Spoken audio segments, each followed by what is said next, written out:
congratulations on Holidazed. Why don't we start by having you each kind of talk a little bit about your character and how they fit into the, I know it's a very large ensemble cast, so give me a little bit about each of your characters and how they fit into the overall scheme of things. I guess we can go into our stories. They're sisters. Let's start there.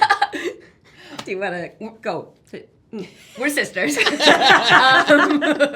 guys edit this, right? Yeah. I play Lucy Woods, who is a very sort of straight-laced, by the books.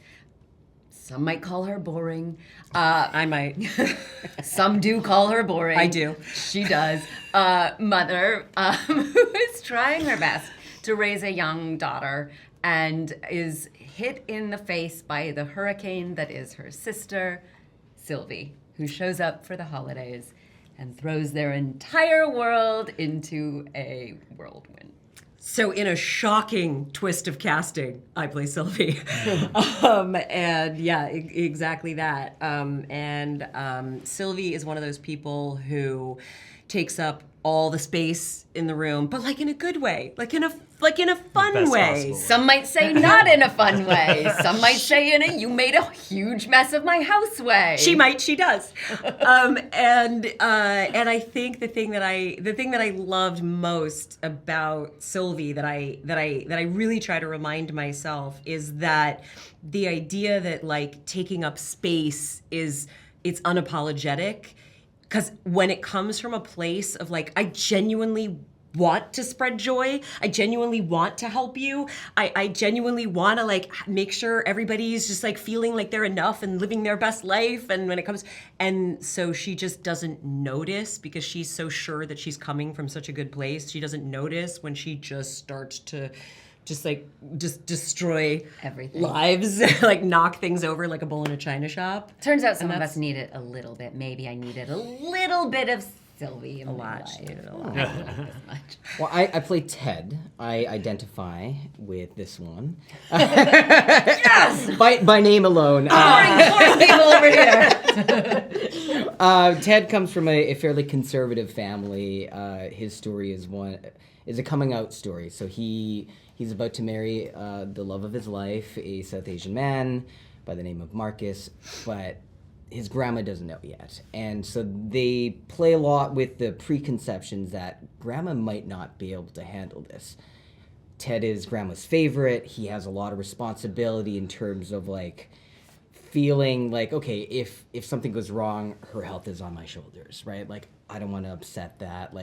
Everyone's cool with it, but we don't know how grandma's going to react. And I think they just assume that she's going to react poorly. And so the whole episode or the whole arc is we're lying to grandma so much to the point where we're just falling, all over ourselves. And I don't want to ruin the ending, but that's Ted. He learns to be a little bit more Sylvie by the end of it. Yeah. So the series may be a little bit surprising for some people because it involves a lot of different cross-cultural, sexualities, different points of view in a way that maybe some other previous Hallmark stuff didn't.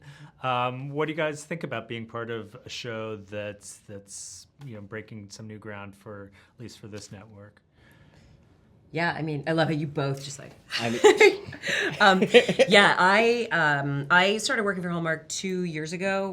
I think about 2 years ago was the first time I worked for the network, and have been so thrilled with the way that they have just so open-heartedly embraced the idea that being a human being is all the things, and that representation means representation of all the things that human beings are. And so the first one I did was a woman who, yes, there's a meet cute, yes, she falls in love with but she does not just willingly give it all up. She's not compromising. And when he asks her to compromise, she's like, no, buddy, you can come to my side. You come over. I know I'm the woman and everything, but you make all the compromises.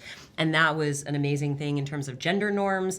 The next one I did, my best friends were gay and they had a beautiful baby, and one of them was non-binary, and we got to use their proper pronouns, and that was incredible. And then I came to Holidazed, and it was such a melting pot. And I'm really looking forward to a time when I love your question, and also I'm looking forward to a time when this is not something we talk about anymore, because I think that Hallmark is doing it right in the sense that we're not hanging a lantern on it. We're not trying to have some large cultural conversation about, culture wars or any of that. We're just telling stories, and it turns out human stories involve all human beings. And so that's what I feel inclusivity is. It's including everyone without making a big deal about it, just telling really lovely stories. And so I'm really proud of that. Too, Holidazed is like, it takes place on a cul-de-sac, and there's all these different families living all these different lives. And that's what our world is, right? That we're all living our individual lives.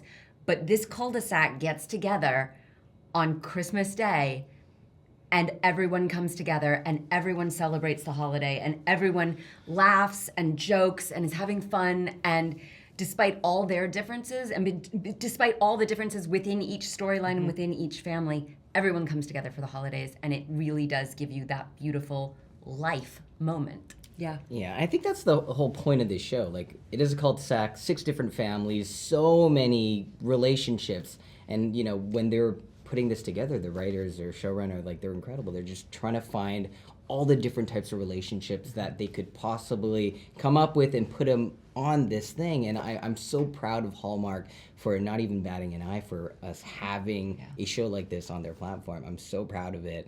And I mean, I'm super excited for everyone to be able to see this. Like, it is not something that I ever thought that I would be a part of, certainly not on Hallmark, but I think they're doing it in the right way, and that they're just doing it by actions, not by virtue signaling, not by anything else. They're just doing it because it makes sense. And it's all about love at the end of the day. Right, like doing it without without losing the unapologetic desire for a joyful experience. Yeah. Right? Like, we're going to do all this, and also you're still going to get the feel-good reprieve that you were looking for, because I think we all want that, and I'm really glad to be able to offer that. Some of us were saying last night, joy is a form of resistance. Life is hard, and if you want to rebel, be joyful. I dare you. Be happy. Exactly. Well, thank you so much for sharing your thoughts about the show. We're excited for everyone to get a chance to see it. Did we give you such a long answer? You only got to ask one question? I'm so sorry. They're supposed to be short. Thanks for watching the You Interview channel. With over 3,000 original celebrity videos, we have one of the largest collections of celebrity interviews anywhere. So remember to like and comment on our videos and subscribe to the channel. If you want to get more involved, you can become a member of the channel. Membership has its perks. You can see exclusive celebrity videos and get the opportunity to ask our celebrity guests questions. We can't wait to hear from you.